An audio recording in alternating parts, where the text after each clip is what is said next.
अस्सलामुअलैकुम नाज़रीन कराम, नई वीडियो में आपको खुश आमदीद कहते हैं। बहुत बड़ी ख़बर है इमरान ख़ान के लिए और कौम के लिए एक बहुत बड़ी खुशखबरी है। तोशाखाना फ़ौजदारी केस में जो मेन अपील है वो समाअत के लिए मुकर्रर हो गई है 7 नवंबर को। इसकी क्या सिग्निफिकेंस है मैं आपको आगे चल के बताता हूँ, लेकिन पहले समझ लें कि एक तरह की केसेस में, इस तरह के केसेस में अपील लगते लगते कई बार साल, 1.5 साल, 2 साल लग जाते हैं, तब जाके अपील का नंबर आता है और हाई कोर्ट में वो समाअत के लिए मुकर्रर होती है। लेकिन विद इन फ्यू मंथ इस अपील का समाअत के लिए मुकर्रर हो जाना और एक बहुत बड़ा चांस पैदा हो जाना कि इलेक्शन से पहले कम अज़ कम इस केस में फ़ैसला मुअत्तल किया जा सकता है, क्योंकि अगर सज़ा मुअत्तल हुई है, सिर्फ फैसला भी मुअत्तल हो जाए तो नाअहली भी मुअत्तल हो जाती है। फिर इमरान खान इलेक्शन लड़ सकेंगे, कम अज़ कम जो तोशाखाना के केस में नाअहली है वो ख़त्म हो जाएगी।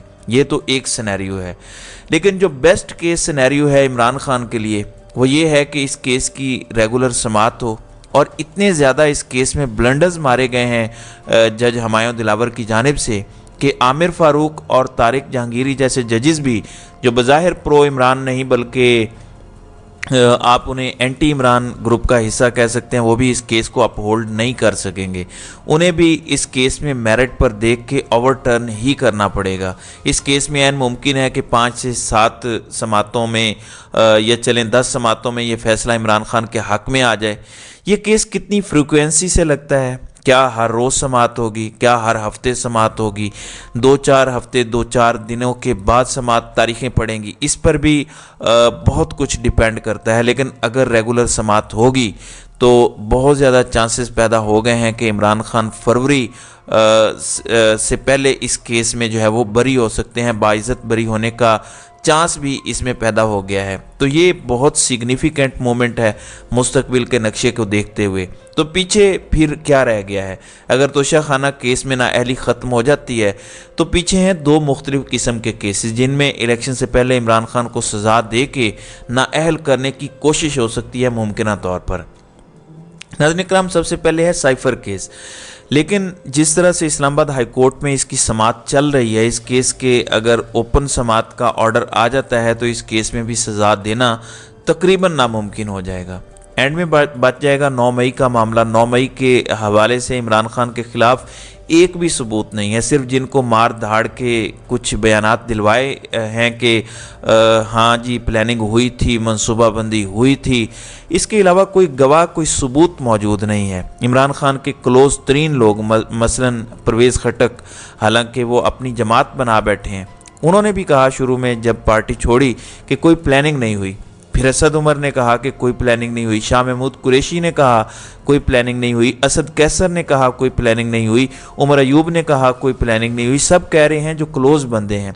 फिर प्लानिंग का क्या ग्रास रूट के वर्कर को ज़्यादा पता था या यंगर जो निस्बतन पार्टी के वर्कर्स थे उनको ज़्यादा पता था, या जो सीनियर मेंबर्स थे जो इमरान खान के साथ मिलके बड़े बड़े फैसले करते थे उनको ज़्यादा पता था? तो सबूत कोई नहीं है।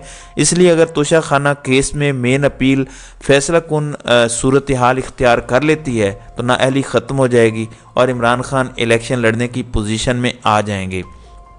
तो इमरान खान को अगर लेवल प्लेइंग इस हद तक भी मिल जाए तो बहुत है। हालांकि ये फेयर इलेक्शन तो है ही नहीं, तहरीक इंसाफ तो पूरी की पूरी तोड़ दी गई है। अगर ऐसे मुस्लिम लीग नून के साथ होता तो नून लीग की तो चीखें 7वें आसमान पे होती। लेकिन इमरान खान कह रहा है कि सारे ले जाओ बंदे, मुझे बस इलेक्शन लड़ने दो।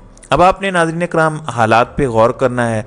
शाह महमूद कुरैशी का तिब्बी बुनियादों पर मामला, असद कैसर की अचानक गिरफ्तारी और आज उन्हें अदालत में पेश किया जाना, लास्ट डिच एफर्ट्स हो रहे हैं इमरान खान की जो सीनियर लीडरशिप है उसको कायल करने के कि माइनस इमरान पर राज़ी हो जाओ, इमरान खान पीछे हट जाए, पार्टी ओवरटेक कर लो तो लड़ो इलेक्शन। ये लास्ट डिच एफर्ट्स हो रही हैं, मुझे ऐसा नज़र आ रहा है, क्योंकि इमरान खान को बाहर रखना अब मुमकिन नज़र नहीं आ रहा। नाज़रीन कराम, मंसूबा साज़ों ने तो मंसूबा बनाया था जैसे 76 सालों से हम जब भी इशारा करते हैं इलेक्टेबल्स एक पार्टी में चले जाते हैं, फिर दूसरी पार्टी में चले जाते हैं, अवाम भी जिस तरफ इलेक्टेबल्स हों वहाँ वोट दे देती है, हमारे मंसूबे कामयाब होते हैं। इस बार भी बिल्कुल सिमिलर लाइंस पे मंसूबा बनाया गया था, लेकिन इस बार एक बदली हुई आवाम से टाकरा हुआ तो सभी घबरा गए हैं। देखें, इनकी आदतें बिगड़ी हुई हैं और इसमें हम सब का कसूर है, हमने इनकी आदतें खुद बिगाड़ी हैं। 76 सालों से इनके हर स्याह सफ़ेद का हम दिफा ना करते तो ये इतने बिगड़ते ना। इनकी आदतें बिगड़ी ही इसलिए हैं। देखें, जो काम है वो ये खूब करना जानते हैं और मुझे कम अज़ कम उसमें कोई डाउट नहीं है। वो दहशतगर्दी की जंग हो, दुश्मन से लड़ना हो, किसी भी किस्म के, ये अच्छे तरीके से काम इन्हें करना आता है। देखें, आज कितने अफसोसनाक वाक़यात हुए। एक साथ 3 दहशतगर्दाना हमले हुए। हमारे पीएफ की बेस पर हमला हुआ है। कहा जा रहा है कि 2 से 3 ऐसे जहाज़ तबाह हुए हैं जो कि पहले से ग्राउंड कर दिए गए थे, शायद कोई पुराने थे, फाल्टी थे। यही कहा जा रहा है, ज़ाहिर ऑफिशियली तो यही कहा जाएगा। उम्मीद है कि कोई कीमती जहाज़ नहीं तबाह हुए होंगे, लेकिन दहशतगर्दों का हमला नाकाम बना दिया गया है। इस काम में ये माहिर हैं और आपको इसमें कोई डाउट नहीं होना चाहिए। इस काम में ये इतने माहिर हैं कि अमरीकी भी मोतरफ़ हैं, बरतानिया की फ़ौज भी इसकी मोतरफ़ है कि वाकई जो काम पाकिस्तानी इदारे कर सकते हैं दहशतगर्दी के ख़िलाफ़, वो इनकी तमाम अफवाज, तमाम तर टेक्नोलॉजी के बावजूद नहीं कर सकती। ये वो तस्लीम करते हैं और हम भी ये तस्लीम करते हैं। नाज़रीन इकराम, मसला वहाँ पे आता है जब हम स्याह और सफ़ेद को डिफेंड करना शुरू कर देते हैं, जब सियासी मामलात में दखल अंदाजी का दिफा करते हैं कि यार मजबूरी थी, नवाज शरीफ ने सिस्टम हाईजैक किया हुआ था, आना पड़ता है, बेनज़ीर और जरदारी ने अपना ही कोई माहौल बनाया हुआ था, इनकी मजबूरी हो जाती है इंटरवेंशन करना। आपको पता है कि एक बहुत बड़े एंकर हुआ करते थे, अब वो कूड़ादान में चले गए हैं तारीख के। उन्होंने एक टर्म निकाली थी जो ज़ाहिर है स्पॉन्सर्ड टर्म थी, कंपल्सिव इंटरवेंशन। इसका मतलब ये था कि वो बेचारे बड़ी मजबूरी में आ जाते हैं, सियासत में करना नहीं चाहते लेकिन मजबूरी में आ जाते हैं वो। अब हमें पता चला कि मजबूरी कोई नहीं है, इक़्तिदार पर मुकम्मल कंट्रोल की ख्वाहिश है जो लेकर आती है। अब भी इक़्तिदार में मुकम्मल कंट्रोल की ख्वाहिश है, जिसने 18 माह में हर जुर्म करवाया, कत्ल करवाया, अपनी आवाम को कत्ल किया, सहाफ़ियों को कत्ल किया। अरशद शरीफ का वाक़या आपके सामने है। इमरान खान को कत्ल करने की कोशिशें की, आइन का कत्ल हुआ, कानून का कत्ल हुआ, चादर और चार दीवारी का कत्ल हुआ। क्यों?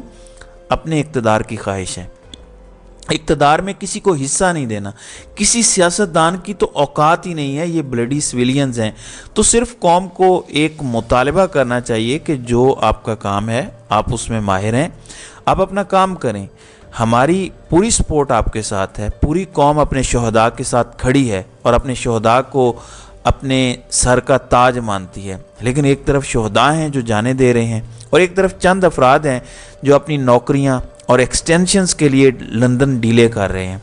इतराज़ उन पर है, शहदा से मोहब्बत है, शहदा से अकीदत है। इतराज़ उन पर है जो अपनी नौकरियां और एक्सटेंशन के लिए जाने माने डाकुओं से लंदन डीलें करते हैं, इन पर इतराज़ है। फिर इन लंदन डीलों की वजह से अवाम की बैंड बजाते हैं, अवाम की जई तई फेर के रख देते हैं, उन पर इतराज़ है। तो ये हमने डिफ्रेंशिएट करना है इन चीज़ों को। इलेक्शन का ऐलान हुआ, लोगों ने सोचा शायद अब सैनिटी प्रिवेल करेगी, शायद अब बेहतरी आना शुरू हो जाएगी, शायद जितनी तोड़फोड़ करनी थी कर ली है, अब सबको लड़ने दो इंतखाबात। देखें, सियासतदानों का काम है वो इलेक्शन लड़ें, वो कौम की रहनुमाई करें, वो पॉलिसीज़ बनाएं। ये सियासतदानों का काम है। कौम का ये काम है कि वो सही सियासतदानों को चुने और यही आइडियल स्कीम है जिसके तहत मुल्क चल सकता है। हमारे यहाँ इस स्कीम को चलने नहीं दिया जाता। ऊपर से बैठे चंद अफराद फैसला करते हैं कि ये वाला सियासतदान ठीक है, ये गलत है। फिर जो आवाम को ठीक लगता है उसको माइनस कर देते हैं, जो ख़ुद को ठीक लगता है उसे प्लस कर देते हैं, उसको फिर आवाम पर मुसल्लत कर देते हैं। तो पूरा माशरा हिजान का शिकार है 76 सालों से, क्योंकि ऐसे ही चल रहा है मुल्क। इस हिजान को ख़त्म करने का एक ही तरीका है कि जिनका काम दहशतगर्दी की जंग लड़ना है और वो बड़े ज़बरदस्त तरीके से माहिराना अंदाज में लड़ सकते हैं, बहादुरी से लड़ सकते हैं, वो वही काम करें। मुल्क को चलाने का काम सियासतदानों का है, वो काम सियासतदानों को करने दें, तभी ये मुल्क चलेगा। इमरान खान को उम्मीद है कि तोशा खाना में बरियत मिलेगी, बाइज़्ज़त बरी होंगे। ये तोशा जो करते थे ये मुंह छुपाते फिरेंगे और इमरान खान इलेक्शन भी ज़रूर लड़ेंगे इंशाअल्लाह। तो नाज़रीन इकराम, आपकी इस वीडियो के हवाले से क्या राय है? आप अपनी राय का इजहार कमेंट सेक्शन में ज़रूर कीजिएगा।